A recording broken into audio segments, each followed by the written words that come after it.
Hello friends, तो कैसे हैं आप सब लोग। मैं आपका एजुकेटर रिंकू शाक्या आ गए हूं आपके सामने एक बार इकोनॉमिक का एक नया टॉपिक लेकर, जिसका नाम है government budget and the economy. Government budget क्या होता है, आपने कई बार सुना होगा, न्यूज में सुनते ही रहते हैं कि आज गवर्नमेंट ने बजट पास कर दिया, पिछला बजट ऐसा रहा, अगला बजट में गवर्नमेंट ये चीज ऐड करने की कोशिश कर रही है। तो ये न्यूज आपने काफी सुनी होंगी। लेकिन जो लोग इकोनॉमिक्स के स्टूडेंट नहीं हैं उनके लिए बजट को समझ पाना बहुत मुश्किल होता है। लेकिन जो इकोनॉमिक्स के स्टूडेंट हैं उनके लिए बजट जो है एक बहुत इजी टॉपिक है, क्योंकि वो बजट के बारे में अपने बुक्स के अंदर, सब्जेक्ट के अंदर सुनते रहते हैं। लेकिन आज का जो हमारा टॉपिक है गवर्नमेंट बजट, हमें उसको बहुत बारीकी तरीके से पढ़ेंगे, क्योंकि ये जो टॉपिक है गवर्नमेंट बजट आपका एग्जाम के पॉइंट ऑफ व्यू से बहुत ही ज्यादा इंपॉर्टेंट है। और इसके क्वेश्चन बहुत टफ नहीं होते, इजी क्वेश्चंस होते हैं। और अगर आप बजट चैप्टर को पढ़ लेते हैं, not for only economic student, it is important for every citizen of India. Because कि गवर्नमेंट क्या कर रही है आपको पता होना चाहिए, गवर्नमेंट कहां से पैसा ला रही है, गवर्नमेंट कहां पैसा खर्च कर रही है। अगर आपको पता नहीं चल रहा है, इसका मतलब आप अपना पैसा गलत जगह दे रहे हैं, क्योंकि आप अपना पैसा ही तो गवर्नमेंट को दे रहे हैं, जो पैसा गवर्नमेंट यूज कर रही है, जो आप टैक्सेस दे रहे हैं, जो आप पेनल्टी पे करते हैं या आप किसी चीज की फी पे करते हैं, तो वो पैसा ही तो गवर्नमेंट यूज कर रही है। अगर गवर्नमेंट कैसे उस पैसे को यूज कर रही है, क्या उसका सही इस्तेमाल कर रही है या नहीं कर रही है, क्योंकि जब इलेक्शन आते हैं तो आपको डिसाइड करना होता है कि आप कौन सी पार्टी को वोट दें जो हमारी कंट्री के लिए, हमारे फायदे के लिए काम करें। वो कैसे पता लगेगा, वो जब पता लगेगा जब आपको पता लगे गवर्नमेंट बजट में क्या अच्छा कर रही है। अगर आपने देखा होगा कि गवर्नमेंट हर साल बजट पास करती है। बजट ऐसा नहीं कि किसी भी दिन पास कर दिया जाए ईयर में। गवर्नमेंट जब बजट पास करती है इसकी एक डेट फिक्स है, 1 अप्रैल को गवर्नमेंट बजट पास करती है। इस डेट को आप नोट कर सकते हैं। कब करती है government budget? Government budget pass करती है आपकी 1 अप्रैल को, 1 अप्रैल ऑफ एवरी ईयर। क्योंकि ये जो 1 अप्रैल से लेके 31 मार्च तक जो होता है हमारा, इसको हम बोलते हैं, क्या बोलते हैं इसको? हम बोलते हैं फाइनेंशियल ईयर। क्या बोलते हैं फ्रेंड्स? Financial year. और जब बजट पास करता है हमारी कंट्री के अंदर, बजट कौन पास करता है? बजट पास करते हैं हमारे फाइनेंस मिनिस्टर। और करंट में फाइनेंस मिनिस्टर कौन है? निर्मला सीतारमन।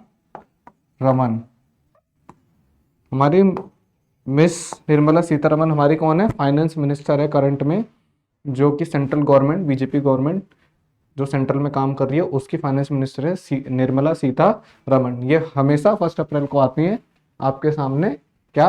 गवर्नमेंट का बजट लेके। वो बजट का मतलब नहीं होता, न्यूज में दिखाता है कि वो एक ऐसे सूटकेस सा लेके आई है। वो सूटकेस के अंदर वो फाइल होती है जिसके अंदर उन्होंने डिसाइड किया होता है कि हमने जो पैसा कलेक्ट किया है लोगों से, उस पैसे को हम कैसे कैसे यूज करेंगे। या आप ये कह सकते हो कि वो कैसे पैसा इकट्ठा किया है और कैसे उस पैसे को यूज करना है। इस सब की एक फाइल लेके आती है, उसको प्रेजेंट करते हैं कि हमने बजट के अंदर क्या क्या रखा है और इस काम को करने के लिए हम कैसे कैसे कहां से पैसा अरेंज करेंगे। तो बजट इज ऑल अबाउट, एक सीधा अगर सिंपल आपको समझना है तो आप खुद अपने घर से लेते हैं। आपको अगले महीने आपके घर में अगर शादी है तो आप क्या करोगे कि शादी के लिए पैसा चाहिए, तो आप इसी महीने डिसाइड करोगे कि आपको कहां कहां से पैसा लाना है और कैसे कैसे उस पैसे को यूज करना है। तो आप अपने जितने भी इनकम सोर्सेस हैं उनका पता लगाओगे, फिर उनसे देखोगे कितना कितना पैसा आ रहा है, उसको ऐड करोगे। फिर जो पैसा आ गया, अब आप उसको शादी में किस किस काम में कितना कितना पैसा इन्वेस्ट करोगे, ये आप क्या करोगे? हिसाब लगाओगे। तो कितना पैसा कहां से आना है और पैसे को कैसे इस्तेमाल करना है, it is all about budgeting. जब आप इनकम के सोर्स का डिसाइड करते हो कि कहां से इनकम आनी है और उस इनकम को कैसे आपको स्पेंड करना है, किस किस चीज पे, इस अरेंजमेंट को ही आप बजटिंग कहते हैं सिंपल लैंग्वेज में। आप अपने घर का बजट भी तो तैयार करते होंगे, आपने आपके फादर करते होंगे कि उनकी इनकम कितनी है। मान लो आपके फादर की इनकम 50,000 रुपए, तो फिर बजट तैयार किया जाता ना कि घर की ग्रोसरी में कितना खर्च करेंगे।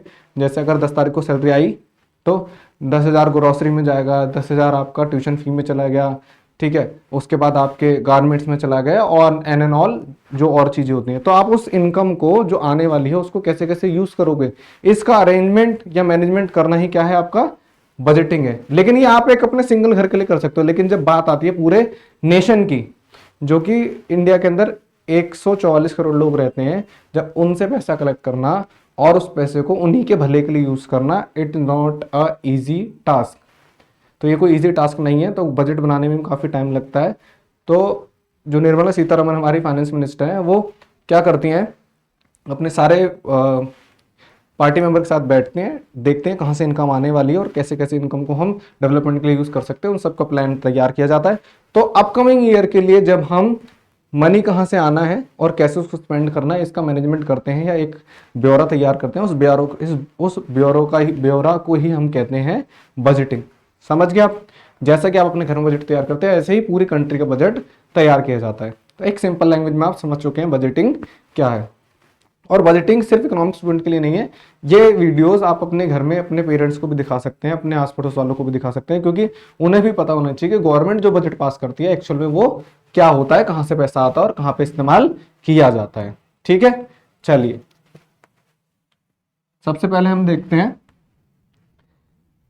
गवर्नमेंट बजट पढ़ना है हमने आज, government budget and the economy, जिसमें कुछ पॉइंट है जो आपको याद रखने जरूरी है। पॉइंट टू बी रिमेंबर, पहला ही पॉइंट की बजट क्या है भाई, मैंने आपको बता दिया नॉर्मल लैंग्वेज में भी बजट क्या है, कि इनकम कहाँ से आनी है, रिसीप्ट्स कहाँ से आनी है, उसको कैसे आपको स्पेंड करना है, कैसे यूज करना है, उन सब का मैनेजमेंट या अरेंजमेंट अगर हम पहले से प्लान तैयार करते हैं तो उस प्लान को ही क्या बोलते हैं, बजटिंग बोलते हैं या बजट बोलते हैं। तो अगर आप इकोनॉमिक्स लैंग्वेज के थ्रू या सीबीएसई की डेफिनेशन के थ्रू चलें तो देखते हैं बजटिंग क्या है। Budget is an annual financial statement.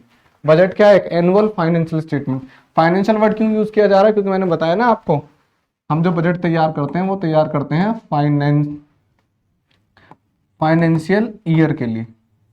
किसके लिए तैयार करते हैं, फाइनेंशियल ईयर के लिए। ठीक है, फाइनेंशियल ईयर कब से स्टार्ट होता है, 1 अप्रैल से स्टार्ट होता है और एंड कब होता है, 31 मार्च को एंड होता है।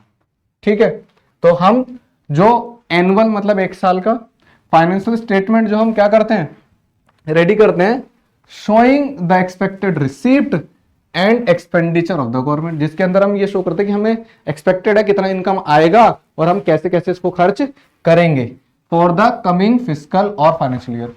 कमिंग फिस्कल का मतलब हो गया नेक्स्ट ईयर, ठीक है, नेक्स्ट, या फिर बोल सकते हैं फाइनेंशियल ईयर, लेकिन याद रखना कमिंग, यहां लिखना कमिंग फिस्कल ईयर बोल लो या फाइनेंशियल बोलो, तो कमिंग का मतलब होगा ना नेक्स्ट ईयर जो आने वाला है, तो उसके लिए हम जो कमिंग फिस्कल ईयर है मतलब नेक्स्ट ईयर, ठीक है, या फिर आप फाइनेंशियल ईयर बोल लो। तो हम आने वाले साल के लिए कहां से हमारी कितनी इनकम आएगी और कैसे कैसे हम उस इनकम को स्पेंड करेंगे, अगर उसका एक ब्यौरा तैयार करते हैं तो उस ब्यौरा को ही बोलते हैं हम बजट। ठीक है, ये आपकी लैंग्वेज हो गई सीबीएसई की, आप ये लैंग्वेज यूज कर सकते हैं। दूसरा कि भाई हम बजट तैयार क्यों करते हैं, ऑब्जेक्टिव क्या है, सीधी सी बात है, पहले ये पता करना कि पैसा कहां से आ रहा है, क्योंकि बजट तैयार करते हैं हम तो उसमें दो काम कर रहे हैं कि हमें इनकम कहां से आएंगी, रिसिप्ट कहां से मिलेंगी, उसको कैसे खर्च करेंगे, ये दो ही काम होते हैं बजट के अंदर। तो इसका मतलब पहला मेन ऑब्जेक्टिव क्या होगा कि हमें रिसोर्सेज कहां से मिलेंगे और उसको हम क्या करेंगे, उस रिसोर्स को रीएलोकेट कैसे करेंगे, कि पैसा आया अब इस पैसे को यूज कैसे करेंगे, है ना। एक रिसोर्स आ गया पैसा, पैसा हमारे लिए एक रिसोर्स है, वो आया, अब इसको यूज करना है, तो लोकेट तो हो गया, पहले आ गया, अब इसको रीलोकेट करना है ना। तो अगले साल हम इस पैसे को कैसे यूज करेंगे, तो पहला मेन ऑब्जेक्टिव हो गया क्या, कि हम रीअलोकेशन ऑफ रिसोर्सेज, कि हमारे पास जो रिसोर्सेज हैं उनको कैसे यूज करना है। दूसरा ऑब्जेक्टिव आपका redistribution of income and wealth. Income and wealth यानी कि गवर्नमेंट जो रिसोर्सेज को यूज करेगी, रिसोर्सेज में पैसा भी आ गया और गवर्नमेंट को ऑलरेडी जो प्रॉपर्टीज होंगी, गवर्नमेंट की जो इंफ्रास्ट्रक्चर है वो सब भी किसके अंदर आते हैं, रिसोर्सेज के अंदर आते हैं। ठीक है, तो अब गवर्नमेंट बोल रही कि इनकम और वेल्थ को डिस्ट्रीब्यूट करना है। इनकम वेल्थ को कैसे डिस्ट्रीब्यूट करेंगे, गवर्नमेंट आपको बहुत सारी पॉलिसीज के थ्रू भी इनकम डिस्ट्रीब्यूट करती है, या बहुत सारी ऐसी पॉलिसीज लाती है जिसके थ्रू आपके पास इनकम पहुंचती है। अब इनकम का मतलब नहीं गवर्नमेंट आपके अकाउंट में पैसे ट्रांसफर करेगी, नहीं, गवर्नमेंट ऐसी बहुत सारी पॉलिसीज लाती है, योजनाएं लाती है। आपने देखा होगा गवर्नमेंट ने जनधन योजना लाई थी अभी, ठीक है, जिसमें जीरो बैलेंस बैंक अकाउंट खुलवाया था। क्यों खुलवाया गया था, ताकि जब गवर्नमेंट को जरूरत पड़े तो लोगों के अकाउंट में आपातकालीन स्थिति में पैसे भेज सकें। जब पेंडेमिक के टाइम पे गवर्नमेंट ने पैसे भी भेजे थे, है ना, क्यों, क्योंकि उस टाइम लोगों की इनकम इनबैलेंस हो रखी थी, उसको बैलेंस करने के लिए गवर्नमेंट ने लोगों को पैसे भी सेंड किए। तो ऐसे कई सारी पॉलिसीज होती हैं, जैसे सब्सिडी पॉलिसी थी, सिलेंडर जब महंगा हो गया तो गवर्नमेंट क्या करती थी, उसको इनकम डिस्ट्रीब्यूशन को इक्वल करने के लिए सब्सिडी दे रही थी आपको, है ना। तो बहुत सारी पॉलिसीज होती हैं, ठीक है, जिसको बोला जाता है redistribution of income and wealth. उसके बाद इकोनॉमिक स्टेबिलिटी। इकोनॉमिक स्टेबिलिटी कैसे आएगी, हमारे पास जो रिसोर्सेज हैं उनको ऐसे यूज करें हम कि ऐसा ना हो कि सिर्फ विच सेक्टर ही डेवलप होता जा रहा है और पूरा सेक्टर नहीं हो रहा। उसको हमने ऐसे यूज करना है कि पूरे ऑल ओवर नेशन की डेवलपमेंट हो। जब पूरे ऑल ओवर नेशन की डेवलपमेंट होगी तो हमारी इकोनॉमी क्या है, खुद ही स्टेबल हो जाएगी। तो एक मतलब ये ऑब्जेक्टिव बता रहा है कि थर्ड ऑब्जेक्टिव क्या है कि हम बजट इसलिए बनाते हैं ताकि हमारी इकोनॉमी जो स्टेबिलिटी बनी रहे इकोनॉमी के अंदर, ऐसा ना हो कि अप डाउन आ रहे हैं, फॉल्स आ रहे हैं बार बार। उसके बाद आता है last objective, management of public enterprises. Public मतलब होता है यहाँ पे, ये जो पब्लिक लिखा है ना, इसका मतलब होता है गवर्नमेंट। गवर्नमेंट की जो कंपनियां होती है ना, उनको क्या करें, मैनेज किया जाए। क्योंकि जो बजट के अंदर पैसा आता है वो कहाँ से आता है, गवर्नमेंट की खुद की कंपनियों से भी पैसा आता है और लोगों से भी पैसा आता है। तो इसलिए बजट इसलिए भी तैयार किया जाता है कि पता लग सके कि जो आपका गवर्नमेंट कंपनी है उनसे कितना पैसा आ रहा है और उनको कैसे कैसे यूज किया जाए। सॉरी। तो आई होप आपको बजट बहुत अच्छे से समझ में आ गया होगा और उसके ऑब्जेक्टिव भी बहुत अच्छे से समझ में आ गए होंगे। बजट को ना बहुत आसान तरीके से समझना है, बहुत बर्डन नहीं लेना सर पे। आप जैसे अपने घर में बजट तैयार करते हैं ऐसे गवर्नमेंट तैयार करती है पूरे देश के लिए। चलिए नेक्स्ट पॉइंट देखते हैं। देखो बजट के अंदर मैंने बताया ना कि आप दो काम होते हैं, पहला पैसा आएगा और उसके बाद उसको खर्च करना। तो पहला पॉइंट आ रहा है आपका बजट रिसिप्ट, यानी कि पैसा कैसे कैसे आता है आपके पास। देखो पैसा दो तरीके से आता है गवर्नमेंट के पास, या तो वो रिवेन्यू रिसिप्ट हो सकती है, ठीक है, या फिर वो कैपिटल रिसिप्ट हो सकती है। अब देखो डिफरेंस क्या है रेवेन्यू रिसिप्ट और कैपिटल। देखो जहां पहले आप कैपिटल समझो, रेवेन्यू आसानी से समझ में आएगा। कैपिटल वर्ड हम वहां यूज करते हैं जहां पर लॉन्ग टर्म इन्वेस्टमेंट हो रखी हो, जहां पैसा ज्यादा टाइम के लिए इन्वेस्ट कर रखो, जहां पे कोई कॉस्टली चीज हो, वैल्यूएबल चीज हो, वहां हम वर्ड यूज करते हैं कैपिटल। जैसे कि बिजनेस में हम स्टार्टिंग में जो पैसा लगाते हैं वो बहुत ह्यूज पैसा लगाते हैं, उसको कैपिटल कहा जाता है ना। तो ऐसे कैपिटल रिसिप्ट यानी कि ऐसा पैसा जो कैपिटल इन्वेस्टमेंट से आ रहा है वो क्या होगा आपका कैपिटल रिसिप्ट, जो लॉन्ग टर्म के लिए इन्वेस्ट किया गया होगा। फिर उसका अपोजिट चलो रेवेन्यू रिसिप्ट, जो लॉन्ग टर्म के लिए किया गया उसका अपोजिट मतलब शॉर्ट टर्म। अब यहाँ पे क्या होता है, जो रेवेन्यू रिसिप्ट होते हैं वो शॉर्ट टर्म पीरियड से जो हमें रेवेन्यू आ रहे होते हैं, जैसे आपका हो गया चालान से आ रहे हैं, टैक्स के थ्रू आ रहे हैं, इन सबसे जो पैसा आ रहा होता है रेवेन्यू रिसिप्ट होता है, क्योंकि डे बाय डे इनकम होते हैं। और जो कैपिटल रिसिप्ट होते हैं ये आपके हो सकता है कि आपके एटलीस्ट पूरे 1 ईयर के बाद आ रही हो इनकम, जैसे कि कंपनी ने कहीं इन्वेस्टमेंट कर रखी है तो एक पूरा फाइनेंशियल ईयर कंप्लीट होने के बाद ही तो वहां से डिविडेंड या प्रॉफिट मिलेगा। तो कैपिटल रिसिप्ट होती है जो एसेट के थ्रू आ रही हो या लाइबिलिटीज के थ्रू आ रही हो, जो लॉन्ग टर्म होती हैं। और रेवेन्यू रिसिप्ट का आप ऐसा समझ सकते हैं जो शॉर्ट टर्म एसेट्स होंगे, या शॉर्ट टर्म असेट्स कहना ठीक नहीं रहेगा क्योंकि कई बार असेट भी नहीं होते कि जो चालान आता है उसमें आप कौन सा असेट यूज कर रहे हो, नहीं ना, असेट्स आपको चालान से इनकम तो आ रही है ना। तो रेवेन्यू रिसिप्ट क्या होती है, आपके शॉर्ट टर्म रेवेन्यू जो डे बाय डे आपको रिसीव हो रही होती है, जो रिसीविंग किसी भी थ्रू चालान के थ्रू हो रही हो, टैक्स के थ्रू हो रही हो, वो सब क्या होती हैं आपकी रेवेन्यू रिसिप्ट। ये शॉर्ट टर्म के लिए होती है, अंडर 1 ईयर के अंदर अंदर जो भी रिसिप्ट होती है, रिसीव होती है आपको इनकम, वो रेवेन्यू रिसिप्ट होगी। और जो 1 साल से ज्यादा का टाइम ले लेगी वो आपकी कैपिटल रिसिप्ट होगी, ठीक है। अब रेवेन्यू रिसिप्ट को 2 पार्ट में डिवाइड किया जाता है। एक ऐसी रिसिप्ट जो टैक्स रेवेन्यू होती है, ठीक है, और एक ऐसी रिसिप्ट जो नॉन टैक्स रेवेन्यू।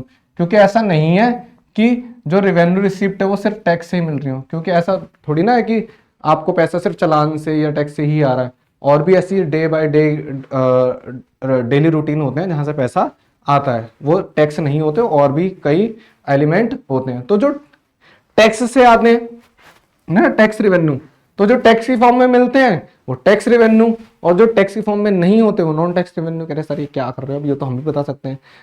थमिए सब कुछ बताएंगे आपको। जो टैक्स रेवेन्यू होता है इसके अंदर भी 2 तरीके के टैक्स होते हैं, ठीक है। अब ये तो समझिए कि टैक्स की इनकम है, टैक्स रेवेन्यू का मतलब इनकम बाय टैक्सेस, कि टैक्स हम लोगों से टैक्स ले रहे हैं, ठीक है। लेकिन टैक्स भी 2 टाइप के होते हैं, एक होता है आपका डायरेक्ट टैक्स, ठीक है, एक होता है आपका इनडायरेक्ट टैक्स। अब नाम से समझ में आ रहा है, डायरेक्ट टैक्स मतलब डायरेक्ट ले लेना, इनडायरेक्ट टैक्स मतलब घुमा के ले लेना, समझे कि भाई मेरे को ए से टैक्स लेना है, मैंने ए से बोला भाई टैक्स दे दिया। अब मेरे को ए से टैक्स लेना है लेकिन मैंने ए से नहीं मांगा, मैंने बी को बोला बी भाई तू मुझे पैसे दे, ठीक है। बी गए के पास भाई तू मुझे पैसे दे। हुआ क्या, मैंने ए से तो ले लिए थे, मैंने बी से तो ले लिए थे, सॉरी बी से ले लिए थे, बी ने जाके वापस ए से ले लिए, तो एक्चुअल में पैसा गया किसका, ए का ही गया ना। तो ये क्या होता है, जब आप लॉन्ग रूट लेते हो तो इनडायरेक्ट बोलते हैं और डायरेक्ट लेते हो तो डायरेक्ट बोलते हैं, ठीक है। वो कैसे होगा अभी समझते हैं, पहले आप समझ लो डायरेक्ट टैक्स क्या है। डायरेक्ट टैक्स इनकम टैक्स, जैसे कि मैं कमा रहा हूं अगर 2.5 लाख रुपए कमाता हूं अगर मैं महीने का, तो गवर्नमेंट मेरी इनकम पे टैक्स लगाएगी, और वो डायरेक्ट मेरे कहाँ से कटते हैं, पहले तो बैंक से कटेंगे आपके, इतनी इनकम आ रही है तो, या आपने ऑलरेडी रजिस्टर्ड करवा रखा अपनी इनकम को तो वो कटेंगे, ठीक है। इनकम टैक्स पे करना पड़ता है आपको। आपकी लीगल, अगर आपकी वाइट इनकम आ रही है तो आपका इनकम टैक्स खुद ब खुद कट जाएगा। अगर कहीं आप जॉब कर रहे हो, अगर वहाँ से 2.5 लाख रुपए मंथली इनकम है आपकी, तो जब आपके अकाउंट में सैलरी आएगी तो वो टैक्स कट के ही आएगी, तो वो आपका इनकम टैक्स, यानी कि मेरी इनकम में से डायरेक्ट गवर्नमेंट ने पैसा काट लिया तो वो क्या है, इनकम टैक्स ना, डायरेक्ट मेरे से ही लिया पैसा। उसके बाद कॉर्पोरेट टैक्स, देखो इनकम टैक्स क्या होता है, जो इनकम पे काटा जाता है, सैलरी होगी जैसे मेरी, मैंने बताया। अब कॉर्पोरेट टैक्स क्या होता है, जो कंपनियां देती हैं, कंपनियों की इनकम नहीं होती, कंपनियों का प्रॉफिट होता है, तो प्रॉफिट, जो कंपनियों की जो प्रॉफिट होती है उस पे जो टैक्स देते हैं उसे बोला जाता है कॉर्पोरेट टैक्स, क्योंकि वो भी तो डायरेक्ट प्रॉफिट पे लग रहा है ना, कंपनी किसी एक बंदे की होगी, ठीक है, 4-5 की हो सकती है, लेकिन कंपनी जो है सिंगल एंटिटी होती है, ठीक है, तो वो जब टैक्स पे करेगी तो उसे बोलेंगे कॉर्पोरेट टैक्स। उसके बाद आता है वेल्थ एंड प्रॉपर्टी टैक्स, कि आपके पास कितना पैसा है, कितनी इनकम आ रही है आपके पास, ठीक है, वेल्थ या प्रॉपर्टी, आप कुछ भी वेल्थ बोलो या प्रॉपर्टी बोलो, तो उसके ऊपर भी टैक्स लगता है। जिस पे अगर आपके पास ज्यादा प्रॉपर्टी है और उससे इनकम आ रही है तो लोगों को लगता है कि आप जो किराया ले रहे हो, क्योंकि आजकल बहुत चल रहा है, लोगों ने मकान बनाए हैं किराए पे चढ़ा दिए और इनकम कमा रहे हैं। आप जो रेंट से इनकम कमा रहे हैं वो भी टैक्सेबल इनकम होती है, उस पर भी टैक्स चार्ज किया जाता है, लेकिन लोग उसको शो नहीं करते कहीं पे भी, इसलिए वो बच रहे हैं। क्योंकि आप क्या कर रहे हो, आपकी बिल्डिंग को एज अ कमर्शियल यूज कर रहे हो तो उस पर भी आपको टैक्स देना होगा, तो इसलिए। और प्रॉपर्टी टैक्स जैसे हाउस टैक्स वगैरह हो गया, तो ये सब क्या होते हैं, उस बंदे से डायरेक्ट लिए जाते हैं ना, जिस बंदे से आप डायरेक्ट लोगे, जिसकी प्रॉपर्टी है, वो उसके लिए क्या हो गया, प्रॉपर्टी टैक्स हो गया। अब उसके बाद आता है इनडायरेक्ट टैक्स, इसका मतलब बता दिया मैंने कि ये टैक्स जिस पे लग रहा है उससे डायरेक्ट ना लेके किसी थर्ड पर्सन से लेना, ठीक है। इसका एक एग्जांपल लेते हैं कि मैंने, मान लो ये रहा माउस, ये माउस खरीदा, मैंने ये माउस किसी शॉप से खरीदा होगा, उसने मुझे ये माउस 100 रुपए का दिया और उसके ऊपर उसने टैक्स लगाया। आजकल क्या लगता है, जीएसटी लगता है, उसने 100 रुपए मुझे 10% टैक्स लगा दिया और मुझे 110 का ये माउस दे दिया। अब मैंने उसको 110 रुपए दिए, अब उसने 110 रुपए ले लिए, लेकिन जब वो ये माउस को खरीद के लाया होगा पीछे से कहीं से, तो उसने भी उस बंदे से, फॉर एग्जाम्पल वो क्या पता वो शॉप वाला डायरेक्ट किससे लेके आओ, कंपनी से लेके आओ, तो जब उस कंपनी ने उसको बेचा था तो उस कंपनी ने उसको टैक्स के साथ ही सेल किया था। कंपनी ने उसको दिया आपका, मान लो 50 रुपए का दिया उसने, तो कंपनी ने भी उससे क्या किया, 10% टैक्स मांगा कंपनी ने, है ना। लेकिन कंपनी ऐसे 10% टैक्स नहीं मांगेगी, कंपनी उससे पूरा टैक्स मांगेगी कि उसने मेरे से क्या किया, मुझसे उसने 10 रुपए लिए थे, तो कंपनी भी उससे क्या लेगी, 20% टैक्स लेगी। कंपनी उससे 20% टैक्स लिया था तभी उसने मेरे से आके 10% लिया, क्योंकि अपना टैक्स उसे बचाना है। मैंने 100 रुपए पे 10% दिया इसलिए मुझे 110 का पड़ा। अब उसे माउस अगर 50 रुपए का पड़ रहा है माउस, तो अब वो 10 रुपए टैक्स मिला के 60 हो गया, तो 50 के हिसाब से उसे 20% क्या दोगे टैक्स, तब जाके वो क्या बनेगी, वैल्यू 10% टैक्स की वैल्यू बनेगी। तो अब उसने पीछे कंपनी को टैक्स दिया, वो टैक्स उसने पहले ही मेरे से ले लिया था, है ना। तो एक्चुअल में टैक्स किसने पे करा, किसने पे करा बताओ, मैंने तो किया, क्योंकि कंपनी वालों ने, जिसने बनाया उसने दुकान वाले से लिया टैक्स, दुकान वाले ने किससे लिया, मेरे से लिया टैक्स, तो एट द एंड टैक्स कौन पे कर रहा है, मैं पे कर रहा हूं। तो ये टैक्स का फाइनल पेयर कौन था, मैं हूं, लेकिन ये घूम के आया है टैक्स, तो इसको बोलेंगे इनडायरेक्ट टैक्स, ठीक है। ये देखो पहला ही दे रखा, सेल टैक्स आएगा ये आपका टाइपिंग मिस्टेक है। दूसरा सेल्स टैक्स, उसके बाद service tax. Sale tax product के ऊपर लग जाता है, सर्विस टैक्स सर्विस के ऊपर लग जाता है।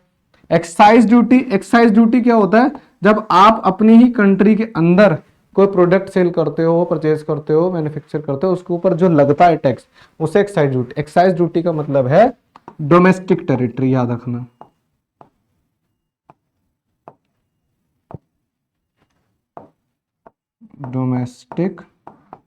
डोमेस्टिक टेरिटरी के अंदर जब टैक्स लगता है तो उसे एक्साइज ड्यूटी बोलते हैं। फिर उसी का अपोजिट अगर देखोगे तो कस्टम ड्यूटी। कस्टम ड्यूटी क्या होती है, जब प्रोडक्ट एक देश की सीमा पार जाता है या सीमा पार से आता है तो उस पर जो टैक्स लगता है उसे बोलते हैं हम कस्टम ड्यूटी, ठीक है। यानी कि प्रोडक्ट हमारी कंट्री से या बाहर से आ रहा है या कंट्री से बाहर जा रहा है, ठीक है। उसके बाद वैट, वैट को क्या बोलते हैं आपका, वैल्यू एडेड, इसमें दिक्कत आ रही है सॉफ्टवेयर में, वैल्यू एडेड टैक्स।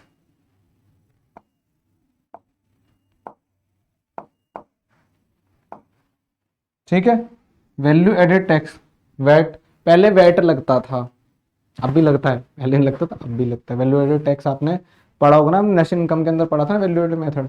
इसमें क्या होता है कि पहले प्रोडक्शन पे एक प्रोडक्ट की कुछ वैल्यू होती है, फिर उसके बाद हमने उसको और मैन्युफैक्चर किया, रॉ मटेरियल लाए, उसकी कुछ कॉस्ट होगी, फिर उसमें मैन्युफैक्चर किया, उसमें कुछ और कॉस्ट इन्वेस्ट हुई, फिर उसको पैक किया, उसमें और कॉस्ट इन्वेस्ट हो गई, तो ऐसे ऐसे करके उसका प्राइस बढ़ता चला गया। तो ये जो प्राइस बढ़ता जाता है, इसके ऊपर हम जो टैक्स लगाएंगे वो क्या हो जाएगा, वैल्यू एडेड टैक्स।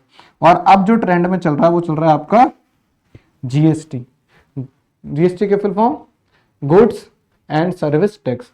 ये एक यूनिटी टैक्स है जो सब पे लगता है, गुड्स हो चाहे सर्विस हो उन पे टैक्स दिया जाता है। तो ये क्या होते हैं, ये होते हैं इनडायरेक्ट टैक्स, जो गुड्स और सर्विस पे चार्ज किया जाता है, क्योंकि गवर्नमेंट इससे डायरेक्ट कस्टमर से चार्ज नहीं करती, गवर्नमेंट तो उससे चार्ज कर देती है उससे जिसने उसको मैन्युफैक्चर किया, बाद में जिन्होंने मैन्युफैक्चर किया वो आपका होलसेल वाले से, होलसेल वाला रिटेलर वाले से, रिटेल वाला शॉप वाले से, और शॉप वाला कस्टमर से चार्ज कर ही लेता है, इसलिए इसको इनडायरेक्ट टैक्स बोला जाता है। उसके बाद आप ये समझ गए कि टैक्स रेवेन्यू का है, एक डायरेक्ट टैक्स होता है, दूसरा इनडायरेक्ट टैक्स। तीसरा आ रहा है आपका नॉन टैक्स रेवेन्यू। आपने टैक्स रेवेन्यू समझ लिया कि टैक्स से जो पैसा आ रहा है टैक्स रेवेन्यू। अब ऐसा पैसा जो टैक्स से नहीं आ रहा, कमर्शियल रेवेन्यू। कमर्शियल रेवेन्यू कैसे हो भाई, गवर्नमेंट के खुद की जो कंपनीज होती हैं उनसे रेवेन्यू आ रहे होंगे, वो कमर्शियल रेवेन्यू। इंटरेस्ट मिल रहा होगा, गवर्नमेंट ने मान लो लोन दे रखा तो उस पर इंटरेस्ट आ रहा होगा, गवर्नमेंट भी लोन प्रोवाइड करवा देती है, इसकी कंपनियां प्रोवाइड कराती हैं। डिविडेंड प्रॉफिट्स, डिविडेंड और प्रॉफिट, कंपनी को भी तो, गवर्नमेंट की जो कंपनी होती है उन्हें भी तो क्या होता है, डिविडेंड मिलता है, प्रॉफिट मिलता है, या गवर्नमेंट अगर इन्वेस्ट कर रखा है तो उसे भी मिलता है। एक्सटर्नल ग्रांट, एक्सटर्नल ग्रांट समझ रहे हो, जैसे जब कभी कभी आपातकालीन स्थिति आ जाती है तो डोनेशन आना, या कहीं से भी वन साइड ट्रांजैक्शन हो जाती है, वो एक्सटर्नल ग्रांट्स होते हैं, वो भी तो एक रिसिप्ट हुई। एडमिनिस्ट्रेशन, जैसे डोनेट कर दिया ये मान लो, एडमिनिस्ट्रेटिव रेवेन्यू, एडमिनिस्ट्रेशन से जो पैसा आ रहा है वो हो गया आपका एडमिनिस्ट्रेटिव रेवेन्यू। फी मिल रही है किसी चीज की, जैसे गवर्नमेंट के पोर्टल हैं कई सारे, उसमें कुछ फॉर्म अप्लाई कर रहे हो, कुछ कर रहे हो, या कोई भी सर्विस गवर्नमेंट की यूज करो, उस पर फी भी चार्ज करते हैं ना वो, तो उससे पैसा आ रहा है।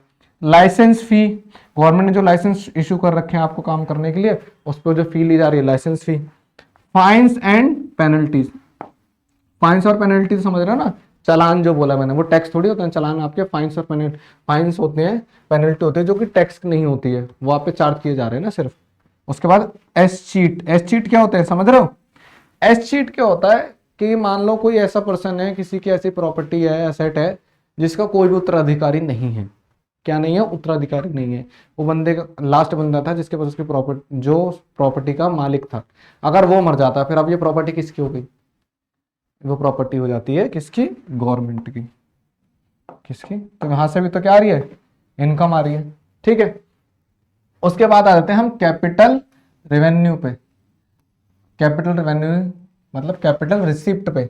अब कैपिटल रिसिप्ट क्या है, मैंने अभी बताया, जो लॉन्ग टर्म अगर इन्वेस्टमेंट कर रखो और वहां से अगर आपको मिल रहा है लॉन्ग टर्म, मान लो चाहे एसेट से आ रहा है चाहे लाइबिलिटी से आ रहा है आपका, लेकिन वो लॉन्ग टर्म के लिए, तो आपकी क्या होगी, कैपिटल रिसिप्ट। तो पहला हो गया बोरिंग एंड लाइबिलिटी। बोरिंग मतलब होता है लोन वगैरह ले लेना, तो गवर्नमेंट ने अगर लॉन्ग टाइम के लिए लोन ले लिया, लेकिन बोरिंग कर रखा है या कोई चीज ले रखी है पैसा, ठीक है, जैसे कि गवर्नमेंट जो लेती है लोन किससे लेती है, वो लेती है आरबीआई से, किससे लेती है, आरबीआई से लेती है गवर्नमेंट। ठीक है, रिकवरी ऑफ लोन्स, मान लो गवर्नमेंट ने दे रखे हैं लोन, गवर्नमेंट लोन दे देती है कई बार स्मॉल कंपनीज वगैरह को, तो वो अगर रिकवर हो जाता है, मान लो वो लोन रिकवर हुआ, यानी पैसा जो दे रखा वापस आया, वो भी तो क्या है, रिसिप्ट है आपकी।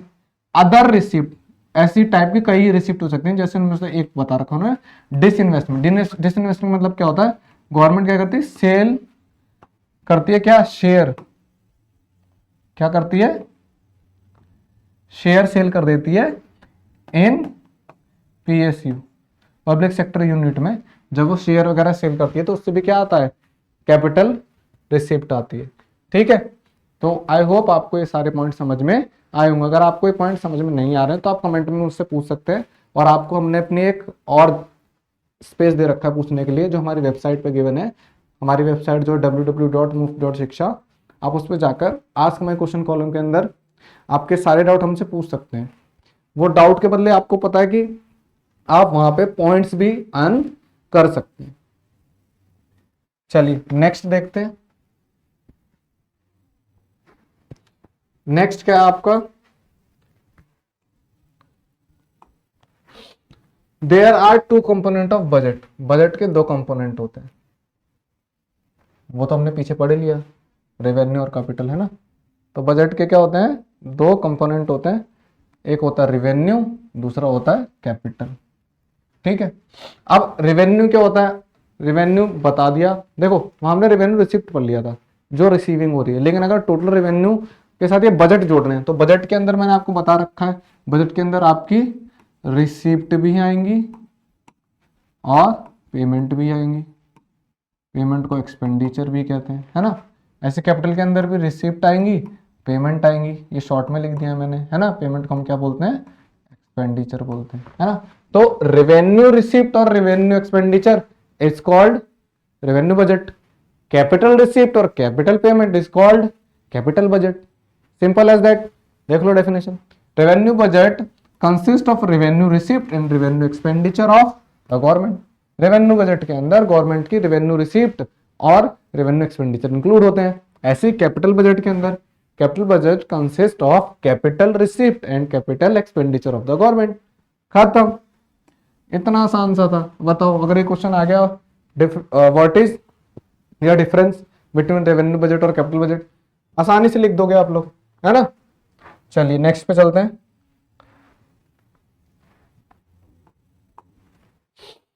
उसके बाद आ रहा आपका डेफिनेशन ऑफ डायरेक्ट टैक्स और इनडायरेक्ट टैक्स। मैंने आपको वहां एग्जांपल दे दिए थे डायरेक्ट टैक्स के, इनडायरेक्ट टैक्स से, या डेफिनेशन लिखी है, क्योंकि आप लोगों से एग्जाम में पूछी भी जा सकती है, इसलिए मैं हर एक डेफिनेशन को प्रिपेयर करता हूं आपके लिए, ताकि आप इस सेम डेफिनेशन को भी एग्जाम में यूज कर सकते हैं।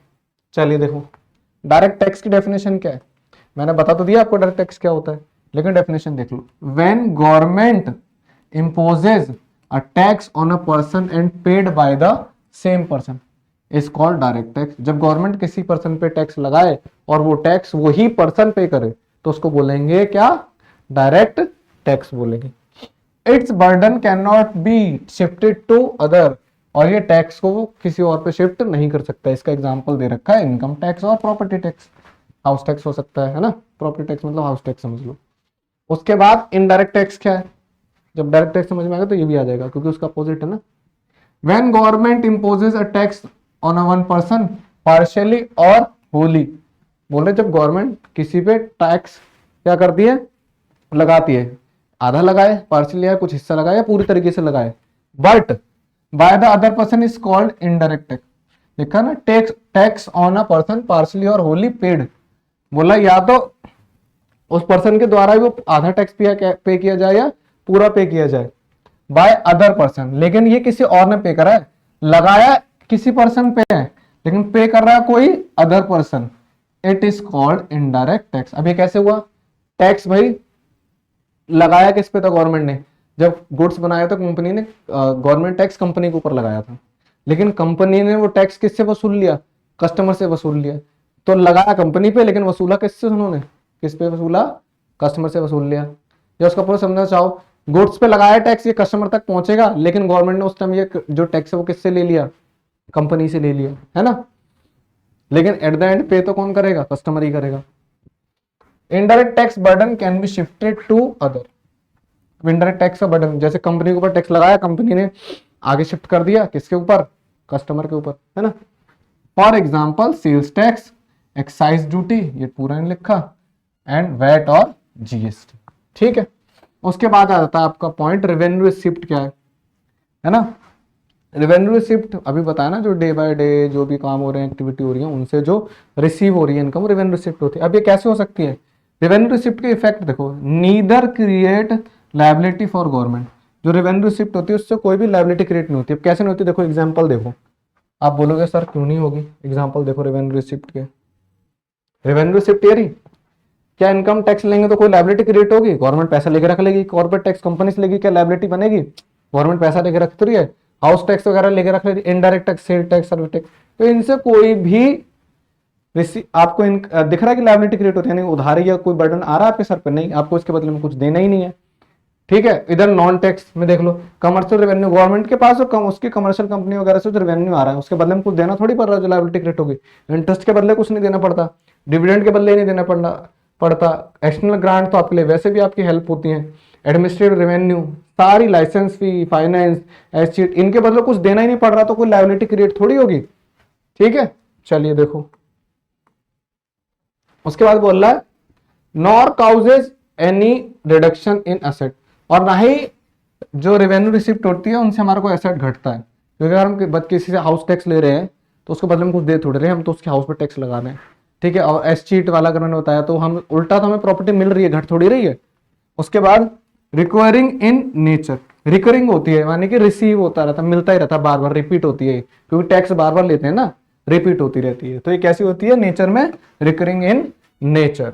ठीक है, आगे देखते हैं रेवेन्यू रिसिप्ट के बाद आएगा आपका कैपिटल रिसिप्ट। कैपिटल रिसिप्ट क्या होती है, इधर create liability of the government. भाई क्यों क्यों करेगी लायबिलिटी क्रिएट, अभी हम देखा ना बोरिंग, आपने क्या करा, पैसा बोरो कर रखा है, तो आपके सर पे क्या हुआ, उधार चढ़ गया ना, तो इसका मतलब लायबिलिटी क्रिएट होगी। उसके बाद और reduce asset of the government, हो सकता है गवर्नमेंट ने क्या किया हो, उधार के बदले में कोई सिक्योरिटी रख दी हो। ठीक है, तो उसका मतलब अपना कोई एसेट दिया होगा ना, तभी तो ना, या फिर शेयर सेल कर रही है, तो शेयर उसके एसेट है, वो सेल कर दे रही है, तभी तो पैसा आ रहा है, तो क्या हो रहा है, एसेट कम हो रहा है।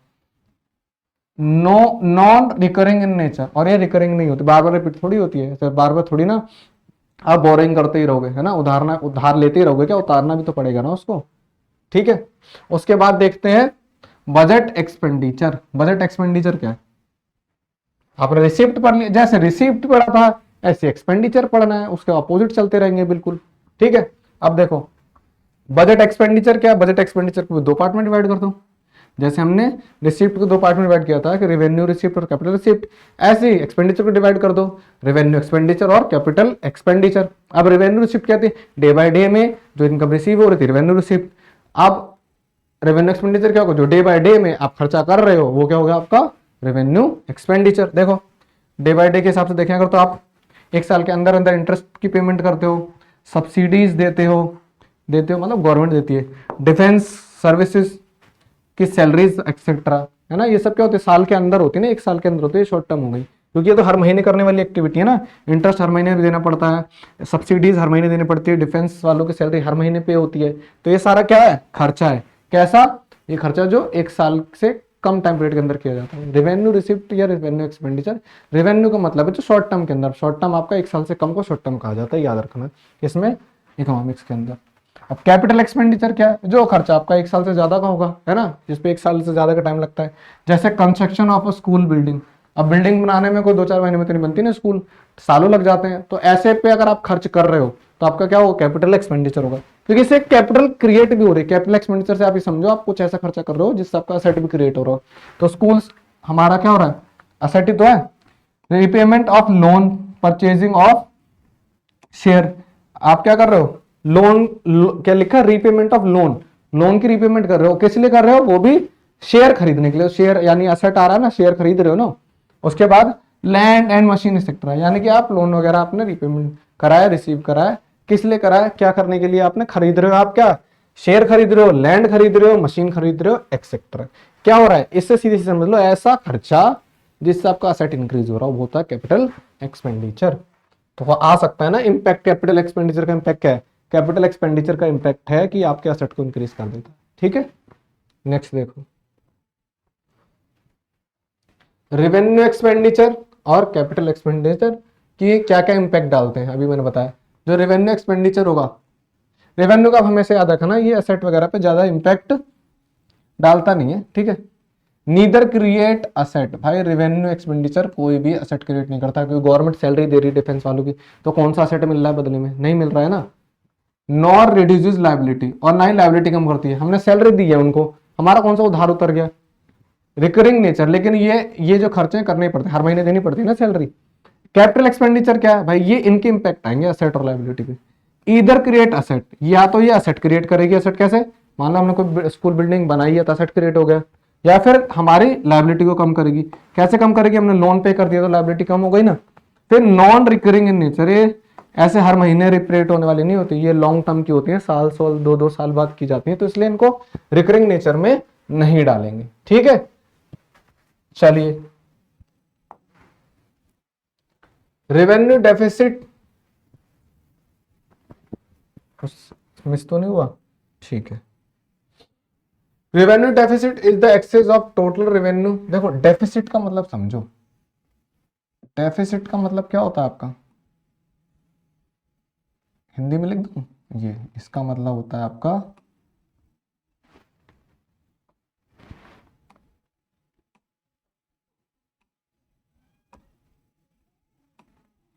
घाटा।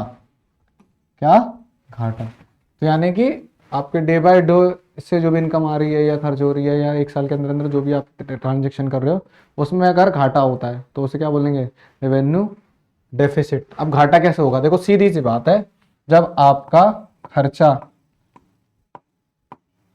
खर्चा क्या हो गया इसमें, खर्चा और इनकम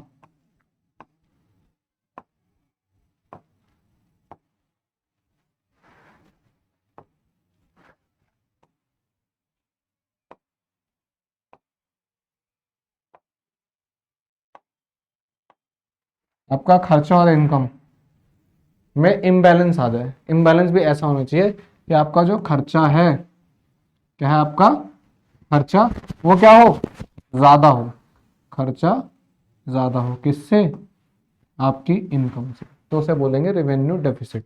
है ना, कि आप इतनी इनकम के रिसोर्सेज नहीं है आपके पास जितना आपका खर्चा आपने प्लान कर लिया पहले से, या आपने इतना खर्चा कर दिया है, तो वो होगा आपका रेवेन्यू डेफिसिट। देखो यहाँ पे दे रखा है, revenue deficit is the excess of total revenue.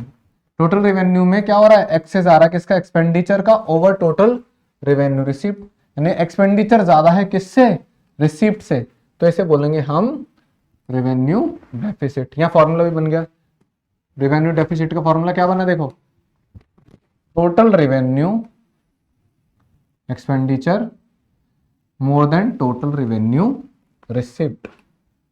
ठीक है, जब आपका टोटल खर्चा ज्यादा हो टोटल रिसिप्ट से तो वो कहलाएगा आपका रेवेन्यू डेफिसिट। अब आगे आ रहा है इम्प्लीकेशन ऑफ रेवेन्यू डेफिसिट। क्या होगा भाई, इसके इम्पैक्ट क्या आएंगे अगर रेवेन्यू डेफिसिट आ जाए। पहला इम्पैक्ट है आपका, it leads to the repayment burden in future without investment. क्योंकि जो आपकी रेवेन्यू रिसिप्ट होती है या रेवेन्यू बजट लेके चलो, उसमें आपको कोई चीज क्रिएट तो हो नहीं रही, आपको इन्वेस्टमेंट तो कर नहीं रहे, खामख आपके ऊपर बर्डन बढ़ जाएगा, क्योंकि आप खर्चा ज्यादा कर रहे हो और इनकम कम आ रही है, तो वो जो खर्चा धीरे धीरे बढ़ता रहेगा, बर्डन बढ़ेगा तो बर्डन बढ़ेगा। दूसरा, it shows wasteful expenditure of government. जब आपकी इनकम इतनी है ही नहीं और आप उससे ज्यादा खर्चा कर रहे हो, इसका मतलब क्या हो रहा है, वेस्टफुल हो रहा है। ठीक है, रिसोर्सेज आप ठीक से यूज नहीं कर रहे हो, या आपका प्लान ठीक नहीं है बजट का, इसलिए क्या होगा, वेस्ट हो रहा है, वेस्टफुल एक्सपेंडिचर चल रहा होगा। फिर उसके बाद it increase the burden of tax, और टैक्स का बर्डन भी बढ़ेगा ना, क्योंकि आपके ऊपर जो खर्चा बढ़ता है, आप खर्चे को क्लियर करने के लिए आप किससे पैसा वसूलोगे, पब्लिक से वसूलोगे, सीधी सी बात है। फिर आप क्या करोगे, टैक्स के चार्जेस बढ़ा दोगे। गवर्नमेंट यही करती है, जब उनके पास पैसा नहीं होता तो टैक्स बढ़ा देती है, वो पब्लिक से वसूलना शुरू कर देती है। फिर क्या होगा, टैक्स के बर्डन बढ़ना शुरू हो जाएगा। ठीक है, नेक्स्ट देखो, फिस्कल डेफिसिट। अभी आपने क्या पढ़ा था, रेवेन्यू डेफिसिट, ये क्या है, फिस्कल डेफिसिट। ठीक है, अब फिस्कल डेफिसिट क्या है आपका, fiscal deficit is the excess of government total expenditure over the total receipt excluding borrowing. जब हम उधार हटा दें, समझ रहे हो, क्योंकि आपकी जो इनकम है उसमें से अगर हम उधार हटा दें तो वो फिस्कल बन जाता है। क्या बन जाता है, फिस्कल। बोल रहा है fiscal deficit is the excess of government total expenditure. Fiscal deficit क्या है, गवर्नमेंट का जब टोटल एक्सपेंडिचर ज्यादा हो जाए किससे, गवर्नमेंट की टोटल रिसिप्ट से एक्सक्लूडिंग बोरोइंग, उसमें उधार लिया हुआ पैसा इंक्लूड नहीं करना है। ठीक है, वो उधार लिया हुआ पैसा हटा दोगे, क्योंकि अगर उधार लिया पैसा भी उसमें इंक्लूड करके रखोगे, ठीक है, तो वो आपका क्या बन जाएगा, रेवेन्यू डेफिसिट जो पढ़ रहे थे आप अभी। ठीक है, लेकिन फिस्कल डेफिसिट देखना तो उधार लिया पैसा हटा दो, उसके बाद जो आपके पास जितनी भी इनकम है, ठीक है, जितना पैसा आया है, अगर आपने उससे ज्यादा क्या किया, खर्च किया, टोटल गवर्नमेंट लिखा ना, excess of government total expenditure, government का जो टोटल खर्चा है, टोटल खर्चे के अंदर आपका रेवेन्यू भी आ गया, कैपिटल भी आ गया, याद रखना। रेवेन्यू इनकम हो चाहे कैपिटल इनकम हो, ठीक है, उसमें से बोरिंग हटा देना है, फिर आपको वो जो पैसा बचेगा और फिर आपका चाहे वो रेवेन्यू रिसिप्ट हो चाहे कैपिटल रिसिप्ट हो, उनको दोनों को मिला देंगे, वो सॉरी चाहे आपका रेवेन्यू एक्सपेंडिचर हो चाहे कैपिटल एक्सपेंडिचर हो, उन दोनों को मिलाएंगे, टोटल एक्सपेंडिचर आ जाएगा। अगर आपको टोटल एक्सपेंडिचर आपकी किससे ज्यादा है, आपका टोटल रिसिप्ट से ज्यादा है, लेकिन वो रिसिप्ट के अंदर आपका बोरोइंग यानी उधार लिया हुआ पैसा इंक्लूड नहीं होना चाहिए, अगर ऐसा है तो वो कहलाता है आपका फिस्कल डेफिसिट। ठीक है, उसके बाद फिस्कल डेफिसिट का फॉर्मूला बना दिया, total expenditure minus total receipt excluding boring, मतलब टोटल खर्चे में से आपकी टोटल इनकम को घटा देना, लेकिन ऐसी इनकम जिसमें उधार का लिया हुआ पैसा इंक्लूड नहीं है। इंप्लीकेशन क्या है फिस्कल डेफिसिट के, कि फिस्कल डेफिसिट के क्या क्या इंपैक्ट है। पहला है it leads to inflationary pressure, क्योंकि जब आपका खर्चा बढ़ रहा है और आपकी इनकम इतनी नहीं है, इसका मतलब आप उस पैसे को वसूलने के लिए टैक्सेस बढ़ाओगे, टैक्सेस बढ़ेंगे तो इन्फ्लेशन आएगा, महंगाई बढ़ना शुरू होगी, जब भी टैक्स के रेट बढ़ते हैं तो प्रोडक्ट के रेट बढ़ जाते हैं, जिससे क्या आती है, महंगाई आती है, इन्फ्लेशनरी आता है।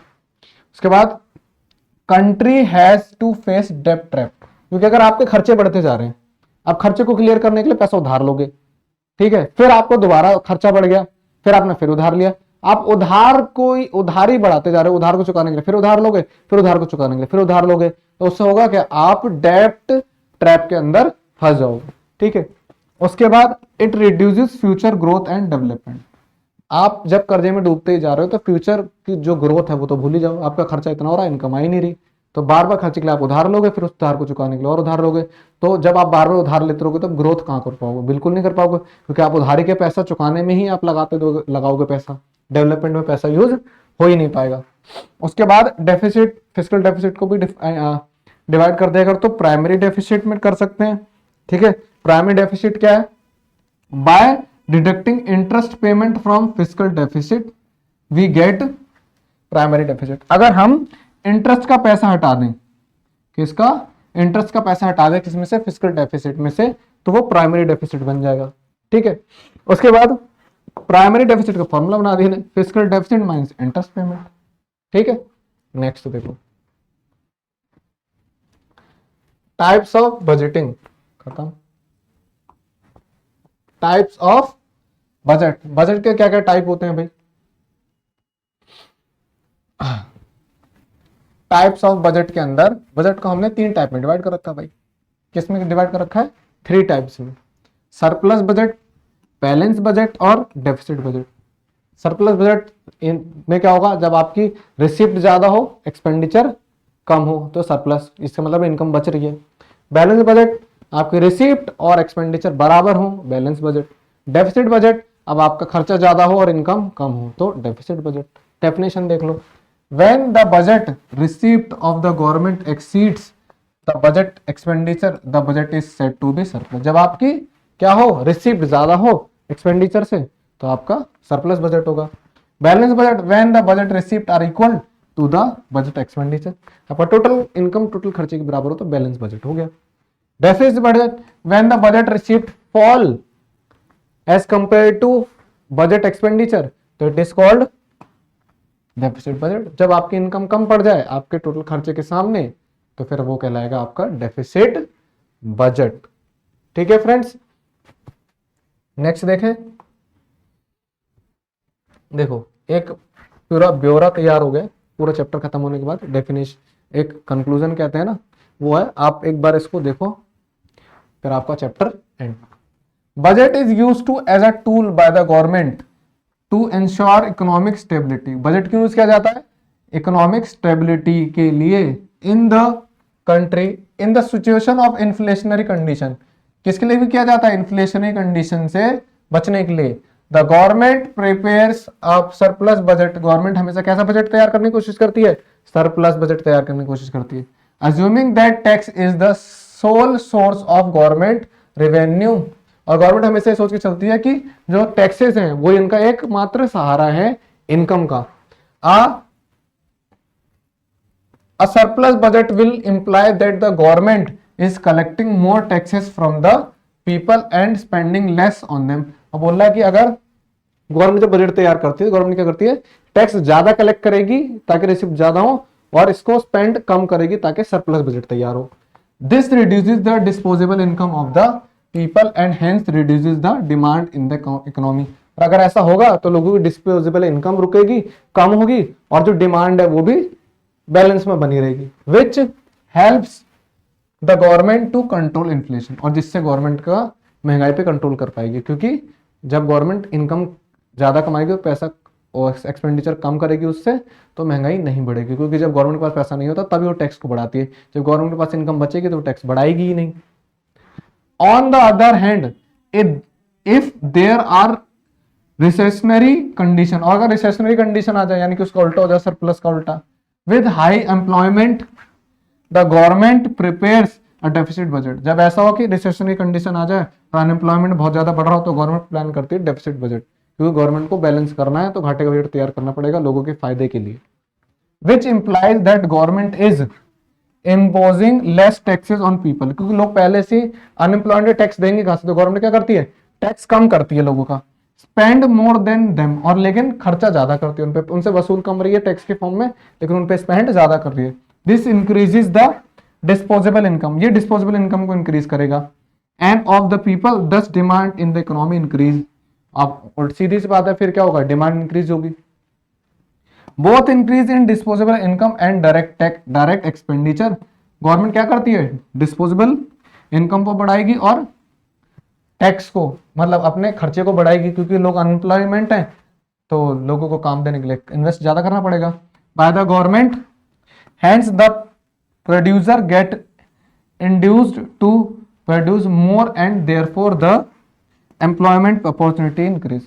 और गवर्नमेंट क्या मतलब होगा क्या, जब टैक्सेस कम करते जाएंगे तो प्रोड्यूसर भी ज्यादा प्रोड्यूस करेगा, ठीक है, ज्यादा प्रोड्यूस करने की वजह से क्या होगा, काम बढ़ेगा, काम बढ़ेगा, लोगों को एम्प्लॉयमेंट मिलेगा और जो अनएम्प्लॉयमेंट की प्रॉब्लम है वो सॉल्व हो जाएगी। ठीक है, आज के चैप्टर में इतना ही, फिर मिलते हैं आपसे नई वीडियो में एक नए टॉपिक के साथ। मैं आपका एजुकेटर रिंकू शाक्या बना रहूंगा आपके साथ एग्जाम तक, एग्जाम के बाद भी नए सेशन में मिलेंगे आपसे। और आई एम वेरी सॉरी कि मैंने बहुत गैप ले लिया बीच में, क्योंकि मुझे कुछ हेल्थ इश्यूज हो गए थे, और हेल्थ इश्यूज कब हो जाए किसी को कुछ नहीं पता चलता है। मैं आपको बोलता आ रहा हूँ, मौसम से बचा के रखिए खुद को, मैं नहीं बच पाया इसलिए ही कह रहा हूँ, बचा के रखिए, आपके एग्जाम है। और congratulation to all of you, हम लोगों के सब्सक्राइबर 3.48 के आसपास हो चुके हैं, और ये सब आप लोगों की सपोर्ट की वजह से ही हुआ है। तो ऐसे ही अपना सपोर्ट और प्यार बनाए रखिए, और आप सब लोगों को a very happy new year 2024। Till then take care, bye bye.